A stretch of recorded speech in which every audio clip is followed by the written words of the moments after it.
बारे में अपना परिचय दीजिए और आप पार्टी से, आम आदमी पार्टी से जुड़ने का आपका क्या वो है? मैं तरनदीप सिंह प्रिंस, वार्ड अध्यक्ष लाजपत नगर। हम आम आदमी पार्टी से हमारी पूरी टीम जुड़ी हुई है। इस कोरोना काल में मैंने और मेरी टीम ने बढ़ चढ़ कर हिस्सा लिया, बढ़ चढ़ कर काम किए। जैसे कि आप देख रहे हैं 2020 में हमने जो पहला कोरोना काल आया था उसमें महामारी बहुत ज़्यादा फैली हुई थी। उस टाइम पे मेरी और मेरी टीम बाहर निकली, अपनी जान की नापरवाह करते हुए उन्होंने लंगर सेवा चलाई पूरे 3 महीने।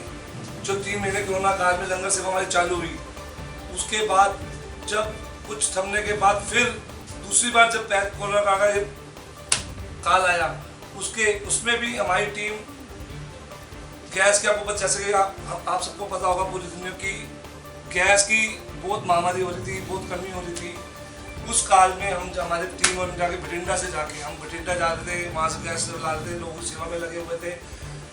मेरे जितनी टीम है उन्होंने अपनी जान की नापरवाह करते हुए पूरी रात दिन मेहनत करी, लोगों की सेवा करी। और फिर उसके बाद हम जो राशन की कोरोना काल के चक्कर में लोग काम काज सबसे छूट चुके थे, उसमें भी हमने राशन जो किट्स हैं वो भी हमने घर घर जाके पहुँचाई, जो लोगों को जिससे बहुत सहूलियत मिली। और अभी भी हमारा वो सेवा हमारी अभी तक चल रही है। जो हम जहाँ भी जाते हैं हम किसी न किसी की मदद कहीं ना कहीं किसी न किसी तरीके से करते हैं।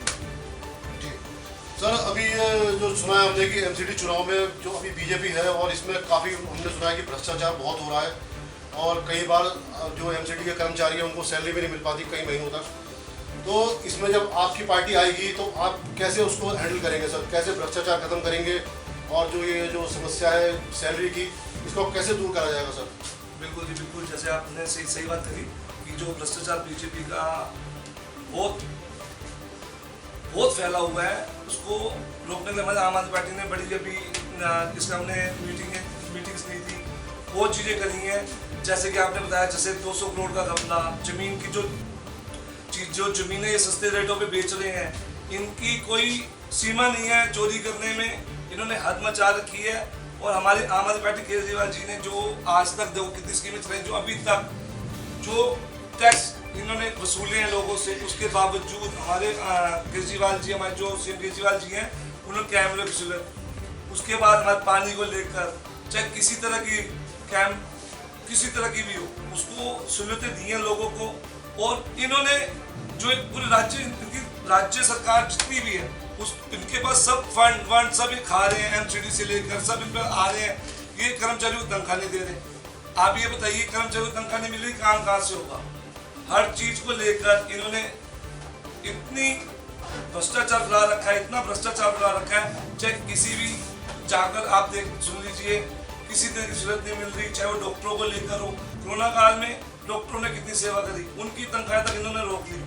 तो आप बताइए, हम इसमें हमने जब हमारी आम आदमी पार्टी ने इस पर हमने मुद्दे उठाए, हमने कई जगह हमने जाके धरना प्रदर्शन किया, जिसमें हमने कहा कि इस बार लोगों का कहना है, हमारे लोगों का कहना है कि इस बार आम आदमी पार्टी इस एमसीडी में आएगी और इस भ्रष्टाचार को हम खत्म करेंगे। और सर ये क्या कहते हैं, अभी दिल्ली के अंदर जो अभी थोड़े दिन पहले आपने देखा होगा काफ़ी बारिश हुई, उसकी वजह से जगह जगह जल भराव हुआ और उसमें काफ़ी लोगों को दिक्कतें आई, काफ़ी घरों में पानी भी घुस गया। तो इसमें सर वो जो बीजेपी के लोग हैं वो कहते हैं कि दिल्ली में अभी सफाई नहीं हुई, नालों की सफाई नहीं हुई, इस वजह से सब दिक्कतें पैदा हो रही हैं और लोगों के घरों में जो पानी घुस रहा है और जगह जगह जो ट्रैफिक जाम। तो इसमें आप क्या कहना चाहेंगे सर? सच में मैं एक बात बता दूँ, कहते हैं लोगों पे ना इल्ज़ाम लगाना बहुत आसान होता है, जबकि इनका कार्य है जो भी सब कुछ। आप ये देख लीजिए, बरसाती जो पानी होता है वो किसकी जिम्मेवारी है? एमसीडी में कौन है? एमसीडी में भाजपा है। तो ये बरसाती पानी जो इकट्ठा हो रहा है तो किसकी जिम्मेवारी है? ये डाल रहे हैं हमारे जल बोर्ड पे। अरे एक बात बताइए, सीवर लाइन आप जाके चेक, हमने हर जगह खड़े होकर हमने दिखाया, हमारे विधायक ने दिखाया, हर पार्टी हमारी टीम वर्ग ने दिखाया कि सीवर की हमें कोई दिक्कत नहीं आ रही। जो पीछे नाले बड़े बड़े वो निकाले, हमारे जो सांसद है गौतम गंभीर जी, वो तक नहीं आते इस बात को मुद्दे को लेकर, और हमारे विधायक जी खड़े हुए हर जगह। उसके बावजूद आपको देखिए, बरसाती पानी अगर हो रहा है वो पैक क्यों नहीं मारे? आप जहाँ पर बरसाती पानी की लाइनें बनती हैं सीवर से जोड़ दी है। अब सीवर जब सीवर लाइनें बढ़ती है तो बैक मार रहा है पानी। और बताइए आप उसमें हम क्या, उसमें एमसीडी का, इसमें भी एमसीडी का बहुत बड़ा होल, चोरी चकारी इतनी हो रखी है, जिन्होंने कई जगह ड्रेन वाटर की प्रॉब्लम करी नहीं सॉल्व, और कई जगह तो ये बनाए नहीं रखे इन्होंने बरसाती जहाँ पर पानी हमारा पास हो।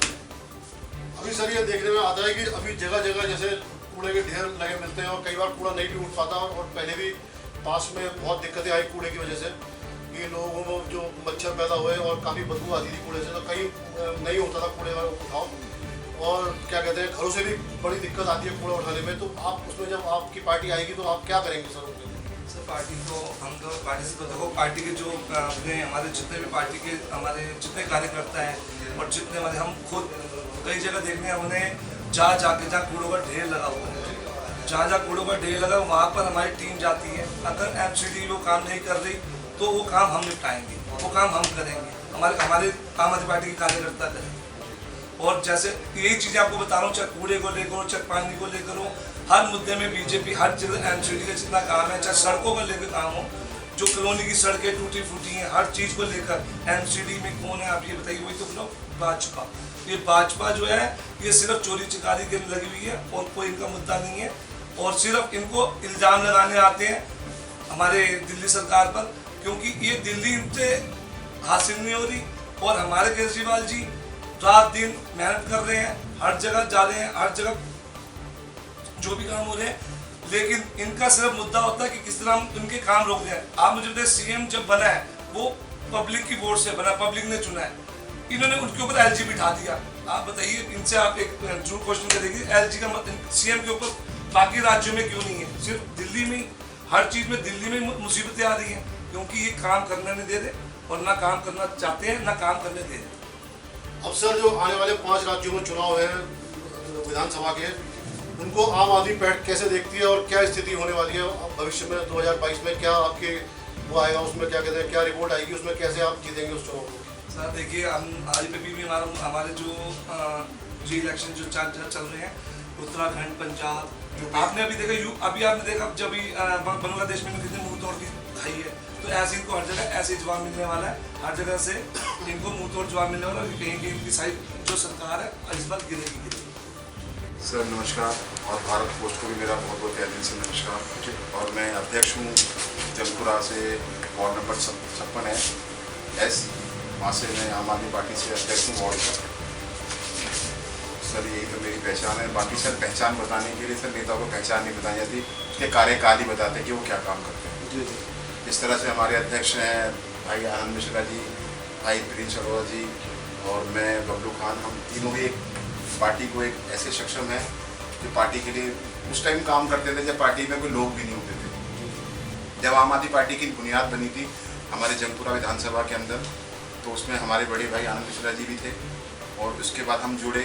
उस टाइम हमारे पास मंडल में काम करने के लिए लोग भी नहीं होते थे। आज सक्षम है हम, आज हमारे पास हमारे इतने सारे प्यारे भाई हैं जो ये कुछ भी नहीं है, मतलब ये वो लोग हैं जो सबसे प्यारे हमारे अजीज हैं, और ये कुछ भी नहीं। ऐसे हमारी पूरी वार्ड, हमारी पूरी विधानसभा आज हमारे साथ सक्षम है काम करने के लिए, और हम चाहते हैं कि आम आदमी पार्टी को एक अच्छी कमान मिली है संभालने के लिए, और अच्छे लीडर मिले हैं पार्टी को, चाहे अध्यक्ष के तौर पर मिले हों, चाहे वो आने वाले आगामी चुनाव के लिए एमसीडी के अंदर एक नेता के तौर पे मिले हों। अगर पार्टी हमें प्यार देती है, जिस तरह हमने पार्टी को प्यार दिया है कार्यकाल के अंदर, अगर पार्टी हमें इस तरह प्यार देती है तो हम भी सेवा करने का मौका देती है सर आपको? सर सेवा तो हम ऐसी करते हैं कि जनता बताती है सर। मेरे घर के पास 5-6 पार्क हैं, और जिसमें हमारी काउंसलर साहब है दर्शना जाटव जी है हमारी काउंसलर, पिछले 4 बार से है वो, 20 साल हो गए काउंसलर बने हुए।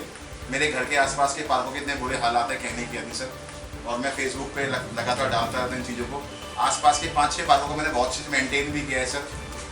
आप आके देखिए कि बिना किसी फंड से, अपने निजी फंड से उन पार्कों को मैंने घास, पेड़, पौधे, मतलब बहुत अच्छे तरीके से बहुत अच्छा मेंटेन भी किया है सर। और एमसीडी में आने का मतलब ये है कि हम काम करना चाहते हैं। एमसीडी में आने का मतलब ये नहीं कि हम नेता बनना चाहते हैं। एमसीडी में हम इसलिए आना चाहते हैं कि हम काम करें। जो लोग हमारे से पहले भ्रष्टाचार लोग करते थे, अगर ये भ्रष्टाचार पार्टियां 2 ना होती, चाहे वहाँ कोई कांग्रेस हो चाहे बीजेपी हो, अगर ये पार्टियां ना होती तो सर जाहिर सी बात है आम आदमी पार्टी जन्म ही ना लेती। अब आम आदमी पार्टी ने भ्रष्टाचार को खत्म करने के लिए, भ्रष्टाचार को खत्म करने के लिए अगर कोई मुहिम चलाई है और उन्होंने अच्छे अच्छे कार्यकर्ताओं को जोड़ा है, तो सर हम भी चाहते हैं कि हम एक अच्छे कार्यकर्ता हैं पार्टी के लिए। और पार्टी से जब हम उम्मीद लगाते हैं और पार्टी हमसे उम्मीद लगाती है, तो हम चाहते हैं एक दूसरे की नज़रों में हम खरे उतरे और पार्टी हमें एक बार मौका दे काम करने के लिए। हमेशा पार्टी को वो लोग मिलते थे पहले काम करने के लिए जो लोगों की नज़रों में, लोगों के दिलों में नहीं होते थे। हम लोगों के दिलों में भी हैं, लोगों की नज़रों के अंदर भी हैं और हम काम करते हैं। बच्चा जानता है, बुजुर्ग जानते हैं, हम काम करते हैं और हम चाहते हैं हमें काम करने का मौका मिले। और सर अब आप ये एमसीडी चुनाव में जो इतना भ्रष्टाचार फैला हुआ है और जो एमसीडी कर्मचारी को सैलरी नहीं मिल पाती टाइम से, उसकी समस्या को आप कैसे 2022 में अगर आप आते हैं एमसीडी के चुनाव जीत के, तो आप उस समस्या को कैसे हल करेंगे सर? जो ये आगामी चुनाव हो रहे हैं 2022 के एमसीडी के, ये हर पार्टी जानती है, चाहे वो बीजेपी जी हो, चाहे वो कांग्रेस से भी हो, वो सब जानते हैं कि इस बार दिल्ली के अंदर, क्योंकि एक जो ये इलेक्शन होते हैं एमसीडी के, ये चेहरे के चुनाव होते हैं सर। और इस बार आम आदमी पार्टी ने जो जमीनी स्तर पर चेहरे उतारे हैं ना सर, बहुत अच्छे हैं वो। और सर 2022 के अंदर 272 सीटों के अंदर, मैं तो जैसे हमारे अरविंद केजरीवाल जी का नारा होता है कि अब की बार 70 पार, सर हम भी ये भी कहते हैं कि इस बार 272 की 72 सीटों के अंदर आम आदमी पार्टी जीत का परचम लहराएगी। हो सकता है सर कुछ सीटों पे आप, अगर हो सकता है कुछ सीटों पे ऐसे चेहरे भी हों जो ना आ पाए, लेकिन सर मेरा तो पूरी उम्मीद है दिल्ली के अंदर इस बार भ्रष्टाचार खत्म होगा एमसीडी से। और जो लोग इस बार परेशान हैं सैलरियों से और भी बहुत सारी चीज़ों से, एमसीडी जैसे कूड़े की समस्या हो गई, कूड़े की समस्या, अंबार लगा के गाजीपुर पे आप देखो, पहाड़ों से ऊपर सर उन्होंने ऐसा लगता है अगर इस तरह अगर कुछ साल और एमसीडी बीजेपी का या हमारी दिल्ली सरकार के ना रह के ये भ्रष्ट पार्टियाँ रहेंगी तो सर वो ऐसा हो जाएगा ऐसा लाइक कहते हैं माउंट एवरेस्ट। आज भी सर उसकी ऊंचाइयाँ बहुत बड़ी हैं और उसको ख़त्म करने के लिए सर अगर हमें दिल्ली सरकार और वहाँ की आवाम चाहती है कि, क्योंकि सर वो अगर वो स्मोक जलता है सर वो भी बहुत हार्मफुल होता है और उससे जो परेशानियाँ होती हैं, आज ऐसी पैंडेमिक के अंदर, महामारी के अंदर आप देखिए कैसे हालात है। जब ऐसे हालात है देख कि हमारे भाई ने उस टाइम ऑक्सीजन के लिए काम किया, अब ऐसे इन्वायरमेंट के लिए हम आग जलाते हैं तो आग के अंदर सर धुआं फैलेगा और वो हमारे जीवन काल के लिए और हमारे लिए वैसे भी बहुत हार्मफुल है सर। तो हम चाहते हैं सर एमसीडी नहीं कर पा रही जिस कामों को हमें बताएं, हम नहीं कर पाते और आगामी चुनाव के अंदर जीत के सर हम 2 परचम लहराएंगे और पब्लिक खुद ही देखेगी कि हमने क्या काम किया। और सर काम तो बहुत किए हैं सर, कामों को बताने के लिए काम नहीं सर। आप ये देखिए दिल्ली सरकार ने जीतने के बाद जो वादे किए थे सर, आज एक मध्यम परिवार के लिए सर 200 यूनिट बिजली बहुत होती है सर। आज उनके बिजली के बिल 0 आते हैं सर। पानी सर 20,000 लीटर पानी फ्री होता है सर, एक गरीब परिवार के लिए बहुत होता है सर। मैं भी, मेरे बिजली के बिल 0 आते हैं सर, बहुत सालों से बिजली के बिल 0 आ रहे हैं। और मैं जब सोचो एक पार्टी का एक लीडर जो काम करने वाला वो उसके बिल 0 आ रहे हैं, वो कुछ है तो सर हमसे नीचे भी बहुत सारे लोग होते हैं, वो बहुत भी सर बहुत ज़्यादा। जब मैं लोगों के गलियों में जाता हूँ ना तो सर वो खड़े जाते हैं और वो कहते हैं सर सच में आपने जो नारा लगाया था ना भ्रष्टाचार का एक ही काल केजरीवाल, सर वो नारा बिल्कुल सही है। आज आपने भ्रष्टाचारी खत्म करे और भ्रष्टाचार खत्म किया है और इतनी सारी सुविधाएं सर। देखिए आज हमारी माता बहनें निकलती थी अंधेरों के अंदर, हमने वहाँ पर एमसीडी नाकाम है सर, नाकाम है सर उन लोगों के अंदर। भाई धर्मदीप प्रिंस भाई ने भी इतनी सारी लाइटें लगवाई डार्क स्पॉटों के अंदर, गलियों के अंदर कैमरे लगवाए, वाईफाई लगवाए सर हमने। सर हमारी योजनाएं फरिश्ते योजना, हमने बहुत सारे लोगों को एडमिट कराया उसके थ्रू।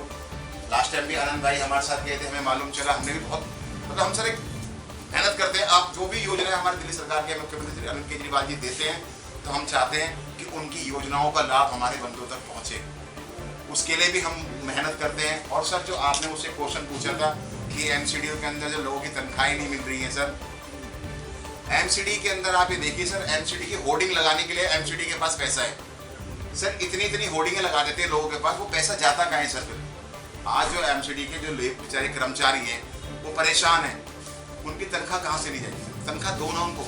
आप सिर्फ और सिर्फ पोस्टरबाजी के लिए, सोशलाइजिंग के लिए तो बहुत पैसा खर्च करते हो, लेकिन जो लोग काम करते हैं सर, हर इंसान काम करता है सर, जो लोग काम करते हैं सर वो जाहिर सी बात है सर वो कर्मचारी होते हैं, उनके पास ज़रूरतें होती हैं तभी वो काम कर रहे होते हैं। तो एमसीडी को इतना पैसा कमाने के बाद भी देश में भी कमा रही है सर, स्टेट में भी कमा रही है सर और राज्य में भी कमा रही है सर, उसके बाद भी अगर वो कहे कि हम ऐसे हालात के अंदर है कि हम लोगों की तनख्वाही नहीं दे सकते सर, तो मेरा मानना है सर वो गलत है, वो झूठ बोलते हैं सर।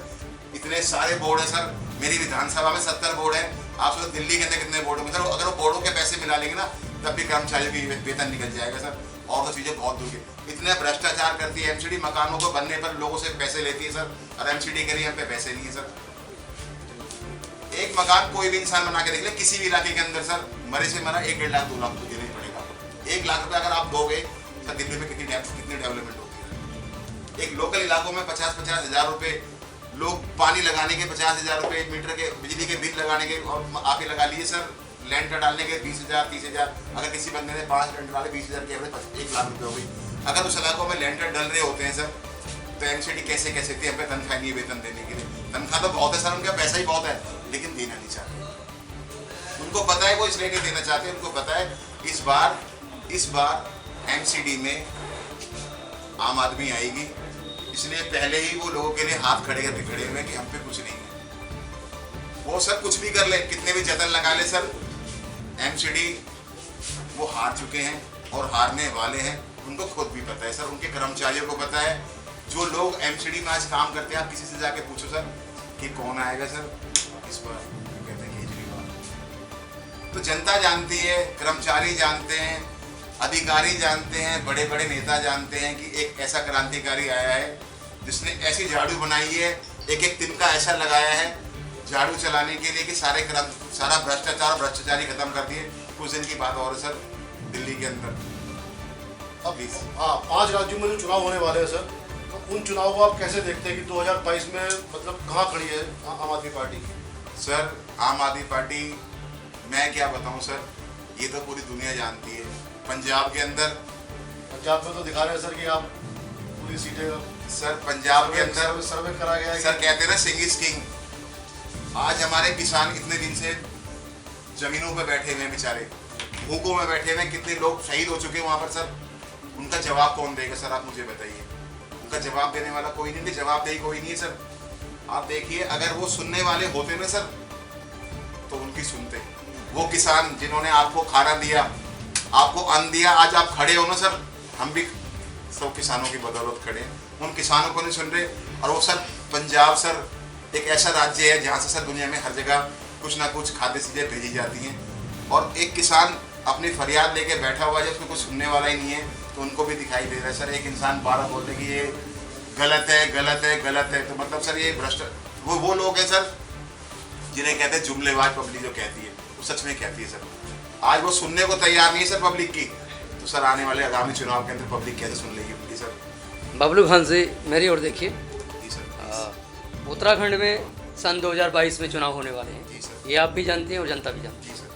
अभी अभी आपके कुछ दिन पहले केजरीवाल साहब देहरादून गए हुए थे, ये आपको भी पता है, जनता को भी जी पता सर। है। वहाँ पे एक नया चेहरा कर्नल अजय कोटियाल को मिलाया गया, पब्लिक के सामने दिखाया गया, और उनको वहाँ का मुख्यमंत्री की बागडोर सौंपने की पेशकश की गई है।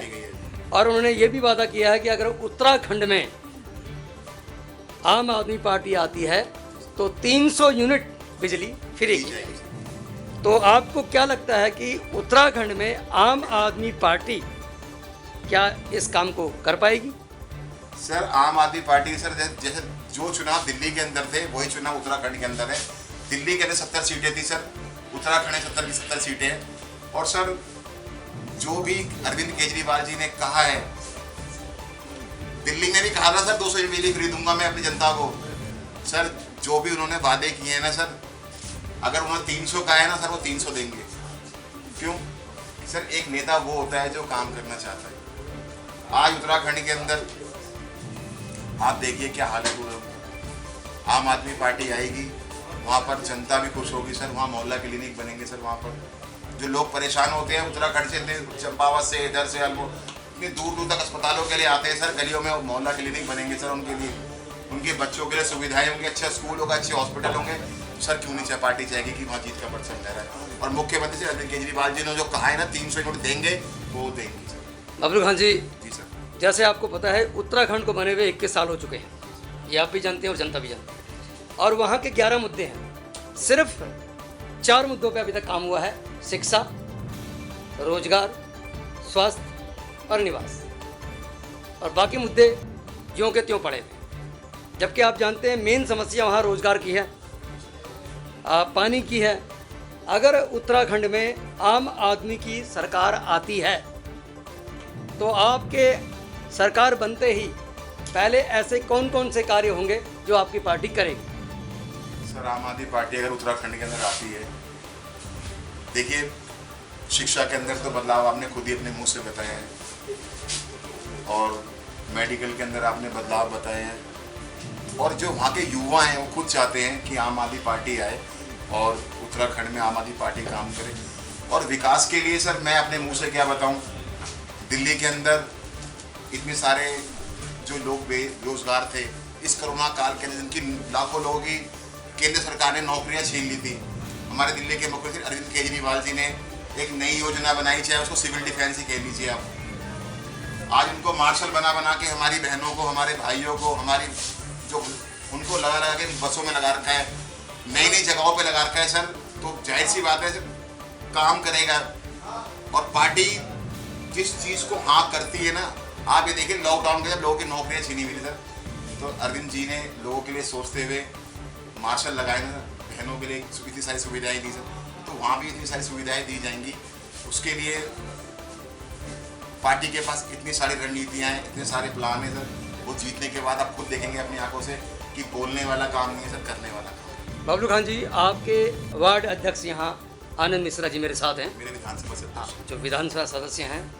तो मैं जानना चाहूँगा अपने प्रिंस अरोड़ा जी से और आपसे कि आपको, आपके अध्यक्ष आपके साथ हैं, इनके बारे में आपकी क्या राय है? मेरी राय, मेरे बड़े भाई हैं ये, और मैं इनके साथ एक ऐसे छोटे भाई की तरह, ये हमारे गुरु भी हैं। और हमने पार्टी में आने के बाद अगर बहुत कुछ सीखा है तो हमारे बड़े भाई आनंद मिश्रा जी से सीखा है। और हमने वो चीज़ें सीखी हैं। पिछले साल हमें अच्छे से याद है, लॉकडाउन के अंदर जब आनंद भाई चेन्नई के अंदर फंस गए थे लॉकडाउन के अंदर, तब हमें इन्हें कॉल आया हमारे साथ। तब मैं, मेरे भाई तरनदीप, प्रिंस भाई, हमने वो काम किए। इन्होंने हमसे कहा कि यार मैं तो नहीं आ सकता, लेकिन मेरे दो भाई वहाँ पर हो तुम, और ऐसा काम करो कि पार्टी अपने मुंह से खुद बोले। और हमने लगातार 57 वार्ड के अंदर, 57S के अंदर, 56S के अंदर वो काम किए जिस चीज़ के लिए हमें इंडियन बॉलर भाई अमित मिश्रा ने दुबई IPL के अंदर नाम भी बोला हमारा, और WHO ने हमें गोल्डन अवार्ड दिए सर, और दिल्ली की बड़ी बड़ी संस्थाओं ने कई 100 अवार्ड दिए सर। सोचो, जब काम तो किया सर, तभी तो नाम बोल रहे हैं। एक इंडियन बॉलर जो हमें ये जानता है कि हम हैं, वो बोलता है कि दुबई के अंदर बैठ के IPL के अंदर की एक दिल्ली के अंदर एक टीम है हमारी की जो जंगपुरा विधानसभा में काम कर रही है, मैं सल्यूट करता हूँ सर। ये बहुत बड़ी चीज़, अचीवमेंट होता है सर। मैं आनंद मिश्रा जी के लिए एक बात और कहूँगा कि वो इंसान है जिन्होंने, जब मैंने ये पार्टी ज्वाइन करी थी इस टाइम पे, तो हमें बोलना आता था, ना हमें पता था हमें क्या हमारा लक्ष्य क्या है। तो उसमें क्या हमारे आनंद मिश्रा जी ने हमें रास्ता दिखाया, क्योंकि हमारे ये वो इंसान है जो हर किसी की मदद, हर किसी के लिए रात दिन खड़े रहते हैं। जब कोरोना काल आया था तब भी ये किसी कारणवश अपने जब बाहर फंस गए थे, तो इन्होंने हमें वहाँ से एक गाइड, जो एक बड़ा भाई होता है उस तरह हमें गाइड किया। हर रात हो, सुबह हो, कि भाई प्रिंस आज यहाँ जाना है, ऐसे करना है। मतलब एक कोई ऐसे कई लोग होते हैं कि हाँ जी अपना मतलब क्या, हाँ जी मुझे क्या लेना है, मुझे कुछ नहीं करना। तो मैं अपने तय दिल से अपने कार्यकाल को जो अगर कुछ हम आगे बढ़ते हो, वो हमारे जो रीज़न होगा हमारे आनंद मिश्रा जी हैं। और मैं आप लोगों से एक ये कहना चाहूँगा कि आप इनके लिए भी आप एक बार इनसे बात करिए, और ये आपके जो बताएंगे, इनका जो एक समाज के प्रति सोच है वो एक नेक्स्ट लेवल है। वो हम उसका कोई मतलब उसका कोई हमारा थैंक्स बोल नहीं है, मतलब ये मैं इनसे जाऊँगा एक बार हमारे मिश्रा जी बोले। आपका स्वागत है sir Bharat post news channel में। आप बताइए कि आप परिचय दीजिए सर अपना।